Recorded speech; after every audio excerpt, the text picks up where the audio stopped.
প্রজেক্টরে দেখানো হচ্ছে অত্যাধুনিক ক্যান্সার হাসপাতালের ডিজাইন, যেটি নির্মাণ হবে বিশ্বসেরা অলরাউন্ডার সাকিব আল হাসানের জন্মস্থান মাগুরায়। এর উদ্যোগও নিয়েছেন এই ক্রিকেটার।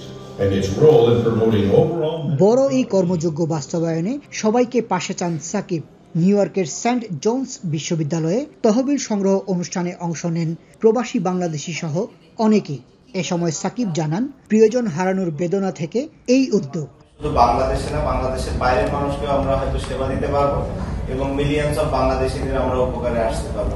আপনারা সবাই যদি আমরা একসাথে থাকতে পারি, আমি বিশ্বাস করি এই প্রজেক্টটা আমরা সাকসেসফুলি করতে পারবো এবং এটা দেখে অন্য মানুষরাও ইন্সপায়ার্ড হবে এবং তারাও আমাদেরকে হয়তো সাহায্য করবে, অথবা তারা তাদের জায়গা থেকে নিজেদের মতো করে আরো মানুষকে উপকারে আসবে বলে আমি মনে করি।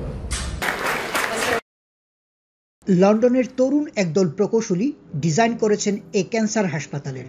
বিশ্বমানের অত্যাধুনিক প্রযুক্তি এবং চিকিৎসক সহ 200 শয্যা বিশিষ্ট হবে এই হাসপাতাল। বড় এই কর্মযজ্ঞ নিয়ে আয়োজকরা কোনো ধারণা না দিলেও প্রকৌশলীরা জানান, উন্নত মানের এই হাসপাতাল নির্মাণে খরচ লাগতে পারে অন্তত 200 কোটি টাকা। আনুমানিক 200 কোটি টাকা। বাংলাদেশে অনেক ধনী লোক আছে, মনে করি সাকিবুল হাসানকে অ্যাপ্রোচ এন্ড গেট সাম মানি। এটা করতে হয়তো 2-3 বছর সময় লাগবে। বাংলাদেশ ফর ক্যান্সার, ক্যান্সার রোগীদের সচেতনতা তৈরি ও চিকিৎসা সহায়তায় 2023 সালের 24 মার্চ কার্যক্রম শুরু করে সাকিব আল হাসান ক্যান্সার ফাউন্ডেশন।